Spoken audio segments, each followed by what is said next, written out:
How old are you? I'll ask any one of you. How old are you? How old are you? 44. How old are you? 46. How old are you? 73.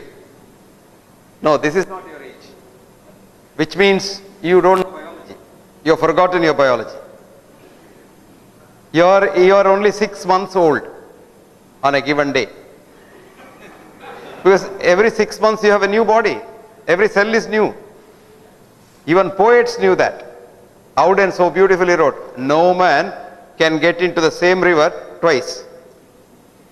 Go home and think about it. What you are saying is your chronological age.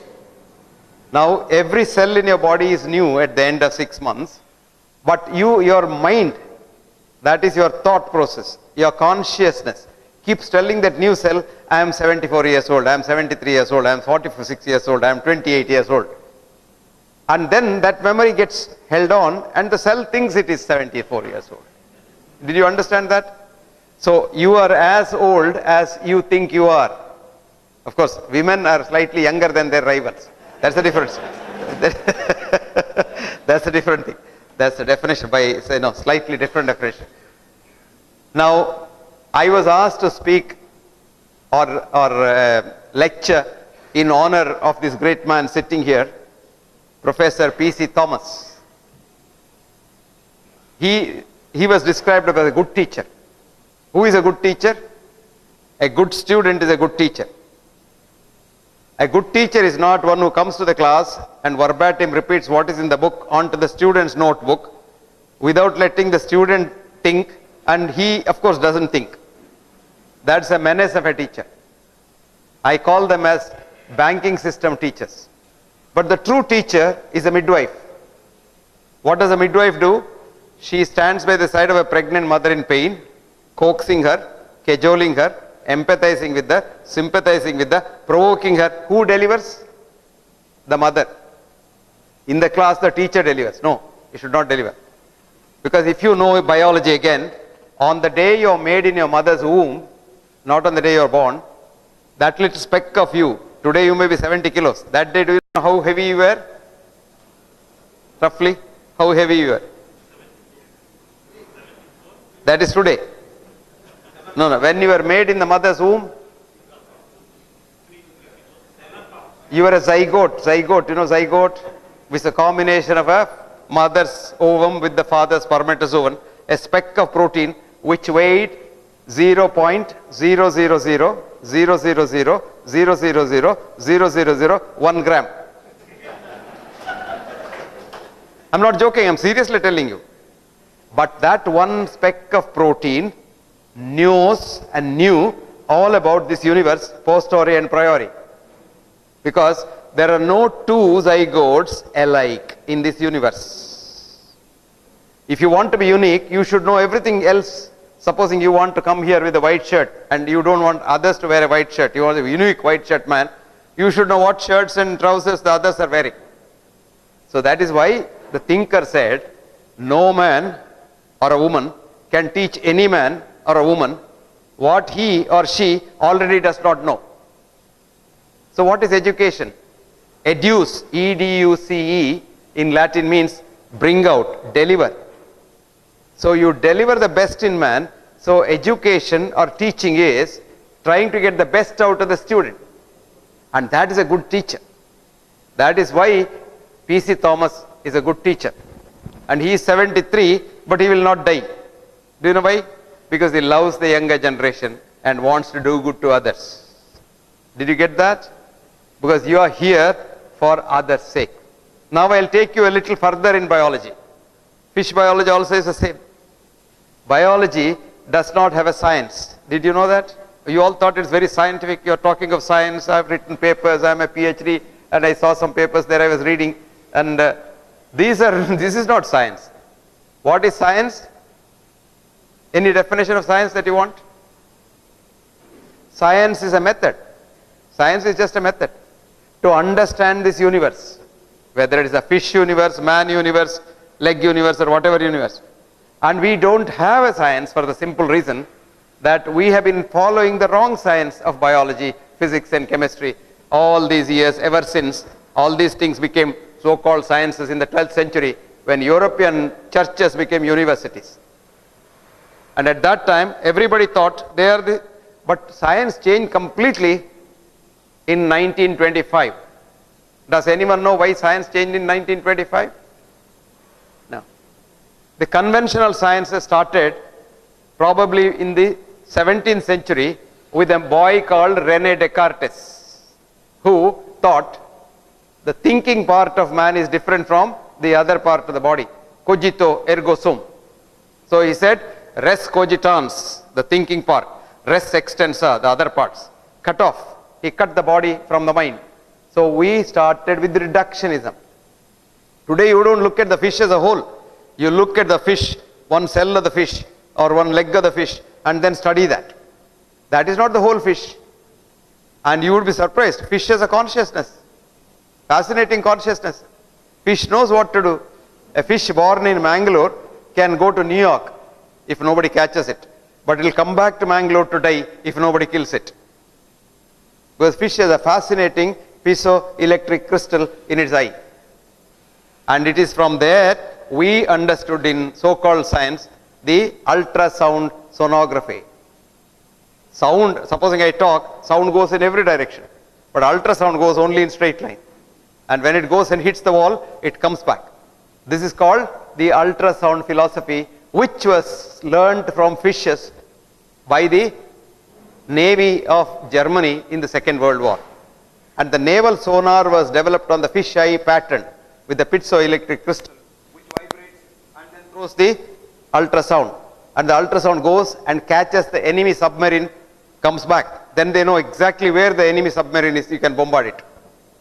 From that data, we have now got medical ultrasonography. You are pregnant, we will put that thing on your tummy and say your fetus is male or female, has legs or no legs, or head or one head or two heads and things like that. Or we put it in the heart and say how big or how small is the heart. Most of this is only shadow study, studying the shadows. Shadow is not the man. You would see in the morning you have a long shadow. At noon you have no shadow at all. Evening you have again long shadow. So you are not three human beings, you are only one human being. But we doctors depend on the shadows and treat patients. We don't treat the human beings, we treat the reports. This is where science has come now. Now what is then science then? The true science is trying to understand this universe, which the understanding has changed now. This universe was called by Indian philosophers of Sankhya age as a miracle, Maya. And today's latest science, the 21st century science says, in German, it says Wirklichkeit. Wirklichkeit is a word which means drama, changing drama. The world is a changing drama. It is there, it is not there. Even physics, for example. I was thinking that I am good at keeping people awake, but this young lady is sleeping right in the front bench. Let her sleep. I don't mind people sleeping, but I have only one objection. Don't snore because your neighbor also wants to sleep. Coming back to science, 1925, there was a student in the class and his teacher was quote unquote great. His name was Albert Einstein, which you and your textbooks say was a great man, a great scientist and what have you. But you never allow our students to find out whether it is true or not, because our system is such that we don't have education now. We have educare. You give him a syllabus. He must know what you tell him. In short, Alexis Carrel, Nobel laureate, is a scientist, is a doctor, a physician, a surgeon rather, who wrote, very interesting, every newborn child is a genius to be converted into an idiot in school. Rabindranath Tagore went to school and he found school difficult, first class, impossible. So he came and told his father, I don't want to go to school because it's very difficult. So father said, okay, do what you like. Never went to school. But the man gets a Nobel Prize in 1913 for English poetry. Can you believe that? He has not studied English in Cambridge school or your Montessori school or Australian school and things like that. No, he never studied. He wrote Geetanjali in Bengali. Somebody told me, oh, you should have written it in English, man. You should have gone to school. You would have got a great thing.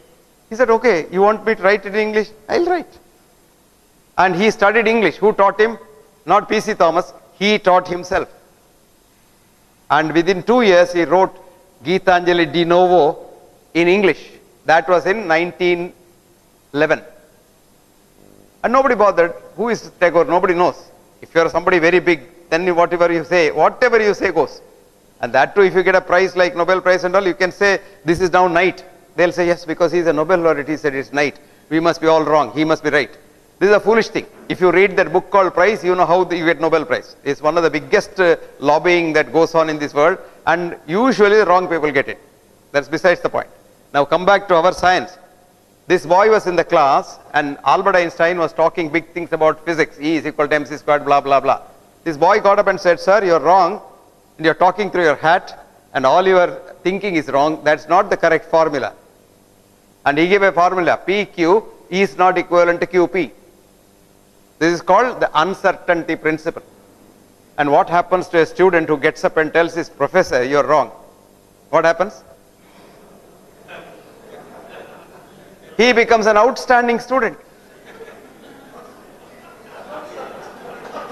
Yes. His name was Werner Heisenberg.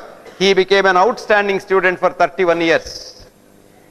This was in 1925. He propounded the uncertainty principle. PQ is not equivalent to QP.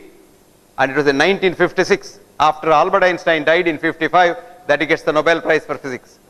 The only Nobel Prize which is worth its weight, probably not even in diamond, platinum, is worth its weight of something which is very, very good. Now that is the principle which changed science. So if you think, have you heard of the fish net hypothesis? Fish net hypothesis. Anyone? You're all ichthyologists, right? You know ichthyology? Studying fish.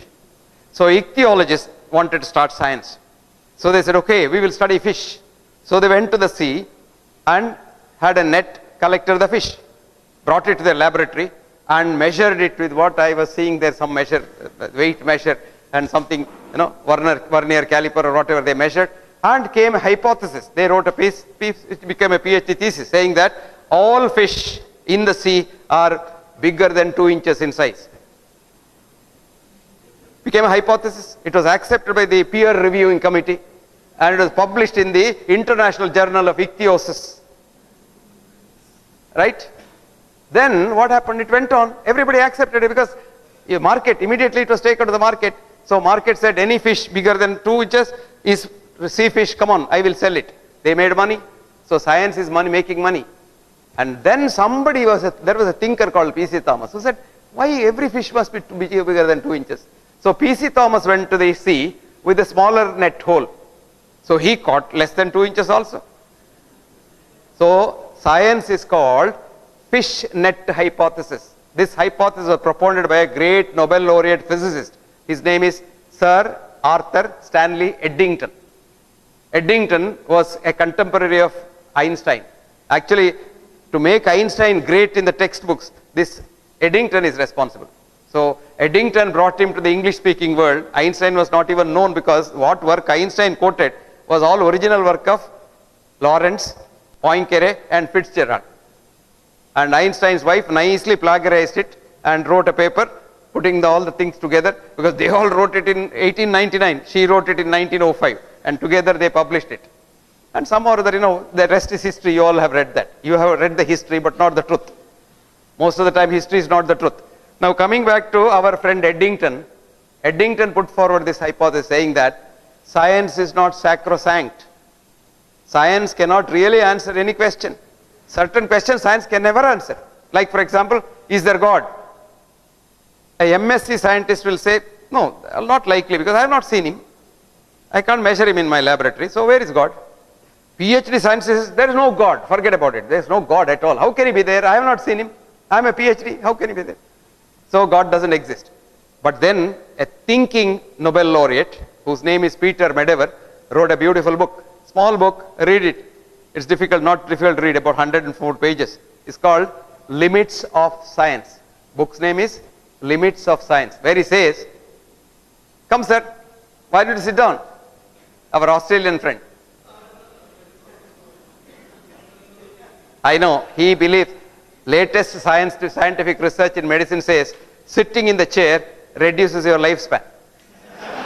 I'm not joking. That is called reductionist science.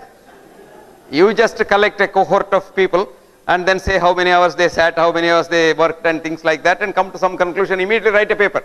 After some time, someone else will write and say standing is bad for health.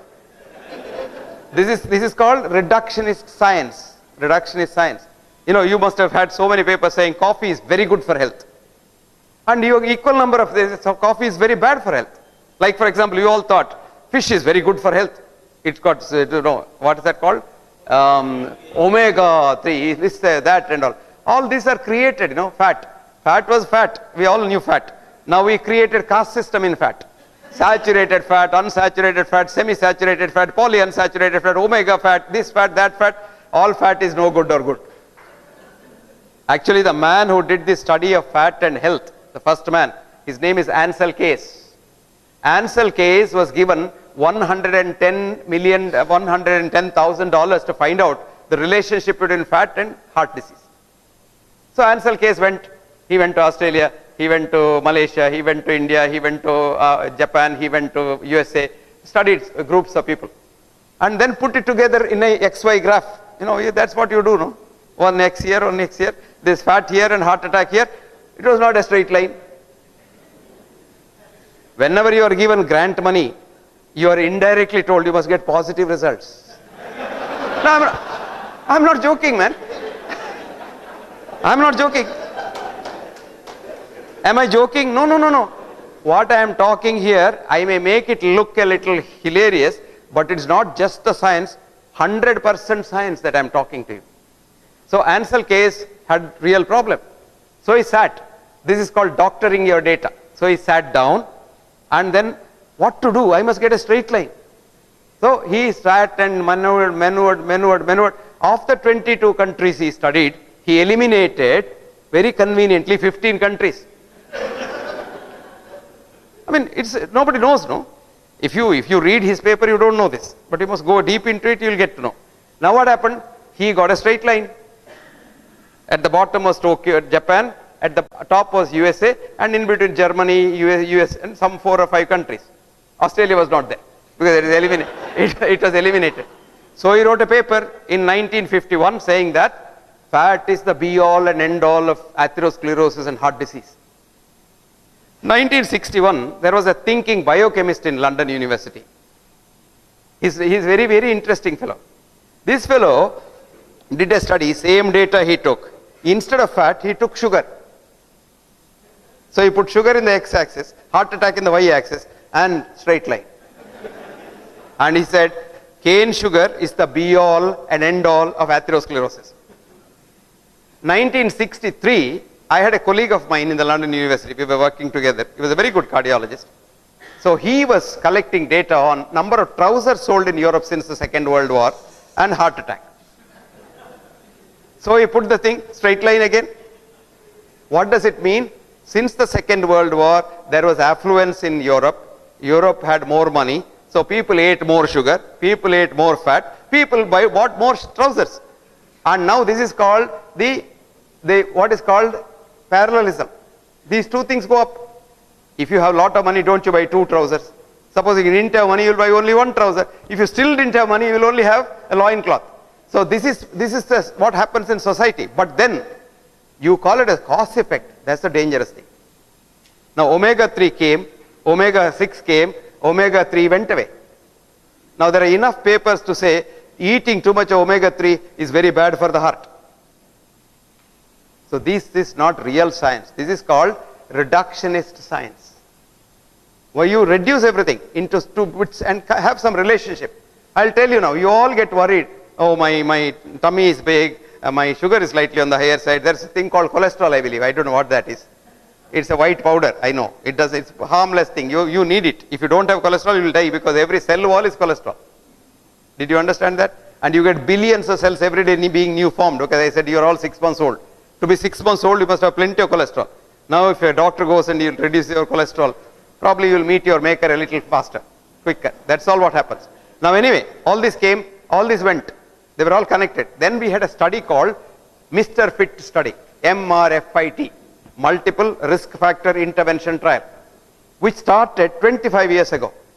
And when it started in the 80s, President Nixon was the president.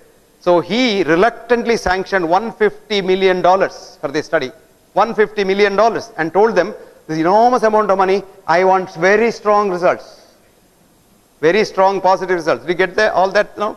Okay, it went on. It studied 500,000 Americans, picked up 100,000 Americans, and followed them up now for 25 years. In the first 5 years, they said, oh, yes, reducing cholesterol, reducing sugar, reducing your blood pressure is very good for you. It went on and on and on. At the 25th year, somebody analyzed it to find out that risk factor interventions with the drugs or surgery will reduce the risk factors, but not the risk of premature death. Did you get that? Risk factors will only reduce the risk factors. In short, this is surrogate evidence of something.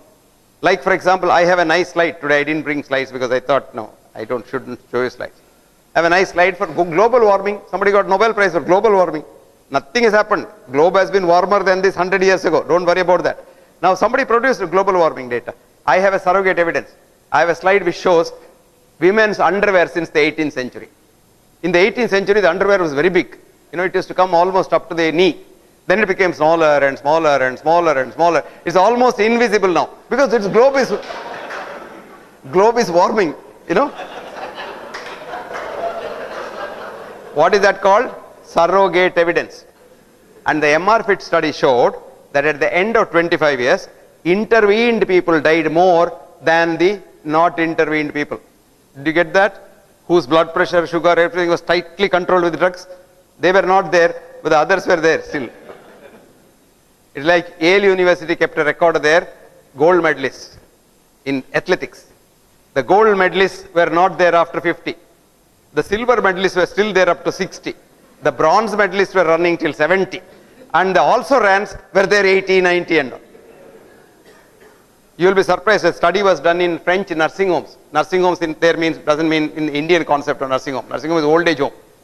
And there were ladies 80, 90 years old. They had cholesterol 800, 900 and all. So the study said if you have very high cholesterol, you live long. Which is true actually, which is true. So friends, this is a science that we are talking about. That's called the science of fish net hypothesis. So Peter Medawar wrote, science cannot answer questions because science is not holistic. Science is not designed to answer such questions. Science can say, how big is the fish? Why is the fish in the sea? Why is some fish not in the sea? Why are some fishes in the river? Science doesn't answer. Where is God? Science doesn't answer. So he says, science is only designed for a particular purpose.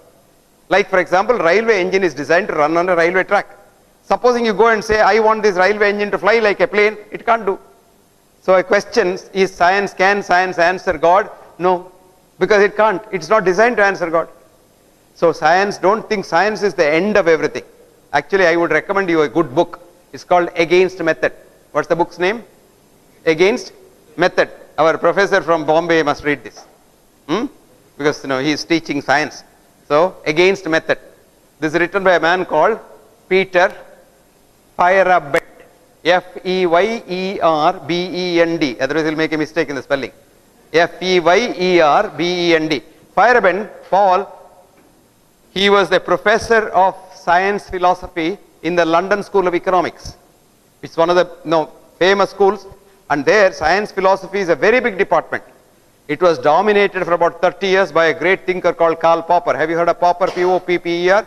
Karl Popper dominated London School of Economics for 30 years, followed by his student, Feyerabend. And Feyerabend so beautifully writes.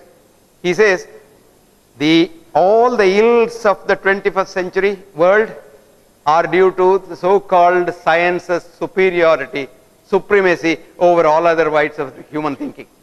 Today you think anything is scientific. What is scientific? Going to moon is scientific, right? Right? Right. Of course, we didn't go to moon. We went to Mars. That doesn't matter. That's because PQ is not equivalent to QP. 2 into 3 may be 6. But 3 into 2 need not be 6 in real science. But you teach the student 2 into 3 is 6. 3 into 2 also is 6. That's called absolutist mind. We develop a student of an absolutist mind, one track mind, like a tunnel vision, like a horse. What we need is a multivistic mind. You have to take all things into consideration. Even that is no good. There are some schools which teach you multivistic school, but not enough. The real wisdom is you must have wisdom. That is, you take absolutist, multivist, and think yourself and then come up with your own solution. That's called wisdom. So friends, knowledge is not wisdom. Knowledge dwells in heads replete with thoughts of other men, but wisdom dwells in heads attentive to their own.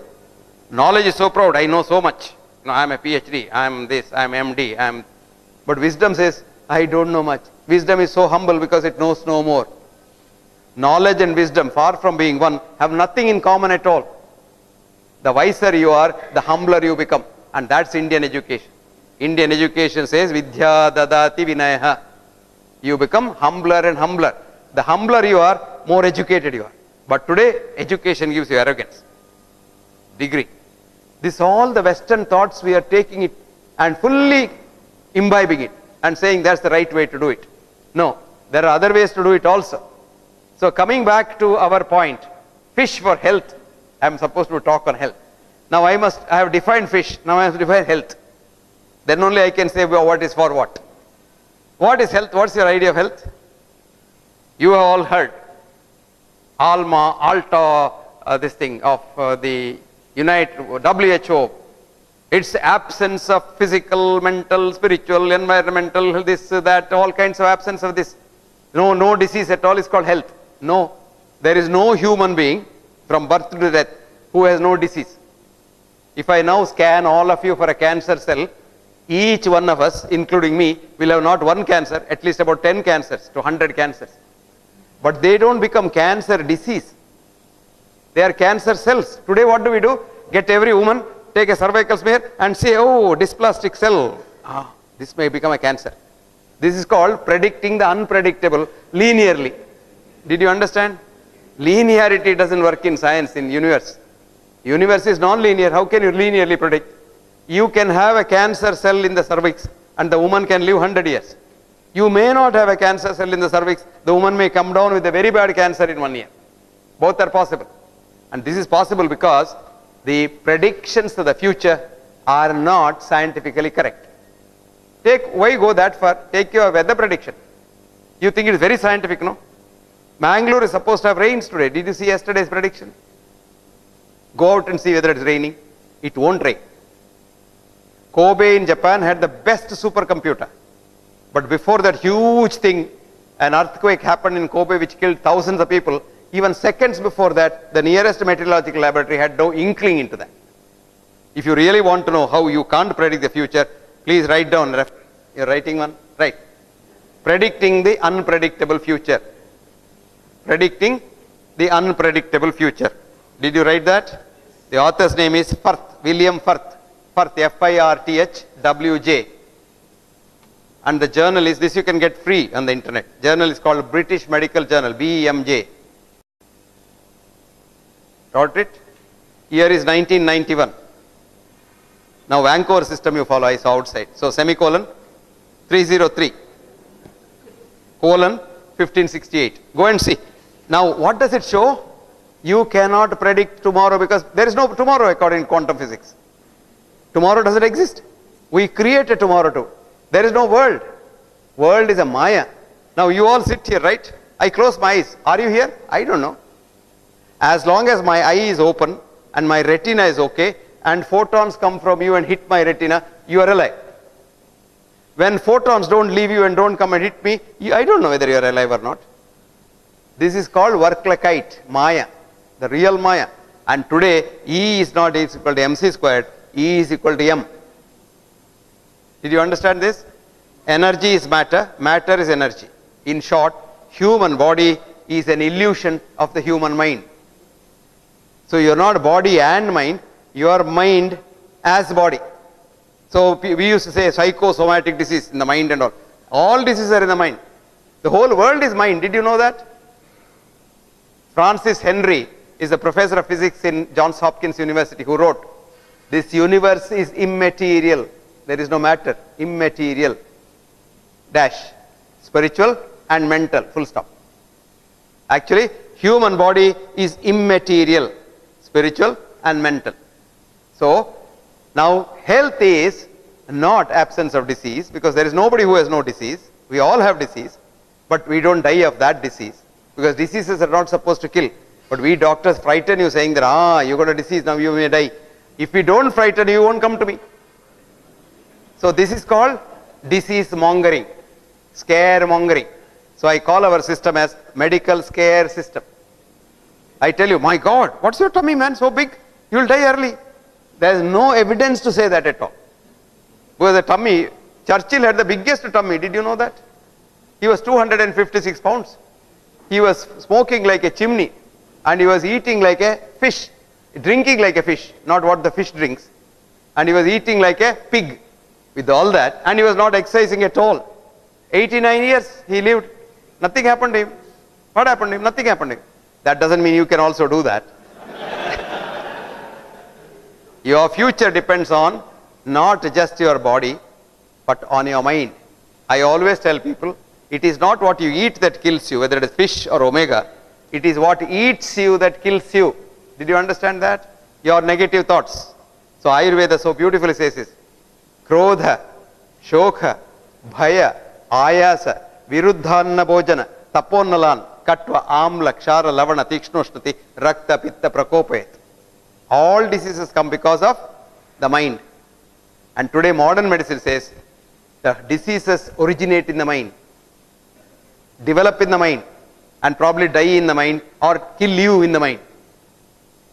And there's a beautiful book written by a Nobel laureate girl, young lady, who got a Nobel Prize when she was still a postdoc, and her name is Candace Pert. And Candace writes this book called Molecules of Emotion, because it's Candace who first showed opiate receptors outside the brain, showing that every cell has a mind, which I call as membrane. In the cell membrane there is a brain, membrane, and that has an antenna, integral membrane protein, because the cell is hygroscopic, but the integral membrane protein is a whole, and there is an antenna. So when you get the universal consciousness come and tickle that, you become born. When that leaves it, you die. In short, human body, human being is like the picture of the television box. The television box, you see the picture of maybe Hema Malini dancing. Hema Malini is not in the box. The energy of Hema Malini's vibrations are caught in the antenna. Now you switch it off, Hema Malini dies. You go to the next room, another television, switch it on, Hema Malini is born there. Human being is like that. On the day you are a zygote, when you are single cell, I told you what is your weight. The antenna gets the universal consciousness, which gives you all the information in the world. You are born. The day it leaves, you are dead. In short, this body is not, you are not inside this body. This is like the television box. You are not inside the box, but your energy is inside the box. So human body is energy. So now what is health then? The latest definition of health is enthusiasm to work. Health is enthusiasm to work, comma, and enthusiasm to be compassionate, full stop. Very simple. You get up in the morning and say, do I want to go to the college today? Do I really love to go to the college? You are healthy. Do I have to do something good to somebody in the college? You are very healthy. Don't ask for any other question. And as long as you are healthy and you are able to work and be compassionate, you are healthy. Says Ayurveda, samadatuhu samagnischa samadoshaha malakriya prasannatma indriya manaha swasta ityabhidiyate. You shit well, you piss well, you drink well, you eat well, you sleep well, you work well, and you don't hate nobody, you are healthy. And that's what the latest quantum physics science says, that if you don't hate nobody, you will never be unhealthy. That's why you see P.C. Thomas at the age of 73 fit like a fiddle, because he loves his students in the morning. The first question he asks, ഞാൻ ഇന്ന് കോളേജിൽ പോകണോ? ശരി പോകണം. എന്ത് ചെയ്യണം? Students help ചെയ്യണം, അത്രേ ഉള്ളൂ, മതി, വേറൊന്ന് ഡോക്ടറെ കാണണമെന്നില്ല. And I always jokingly tell people, if you are healthy, don't see a doctor. If you want honor, don't go to the police. And if you want justice, don't go to the court. If you are not well, you go to the hospital, because we doctors have a formula from our father, Hippocrates. Cure rarely. When I tell the truth, you laugh. When I don't tell the truth also, you laugh. cure rarely, comma, comfort mostly, comma, but console always, full stop. Now I'll explain that. Cure is a word which has no meaning in medicine because cure in the Oxford Dictionary says bring back to the original state, which is not possible at all in any disease. Even common cold, you have common cold, millions of your nose cells are dead, replaced by fibrous tissue. Can I bring it back? No. Comfort mostly. What is your job? Your pain, I can relieve it. Your breathlessness, I can relieve it. You can't breathe, I can make you breathe. You can't shit, I can make you shit. You can't piss, I can make you piss. I can't do nothing more. Now if you can't do, I can't do anything, you have a cancer, I can't treat, I can console you. After all, you say, why are you worried? What is death? Death is not the end of life. That is only a part of life. And supposing, let us say, God forbid, you won't die of this disease. Supposing you die, so what? You will either go to hell or heaven. That's where you wanted to go. Heaven is where you wanted to go, and you're a good man, you'll certainly go to heaven. Perchance God has not, St. Peter has not kept his books right, correct. You go to hell, so what? So many of your friends are there. You're enjoying life there. This is called consoling somebody.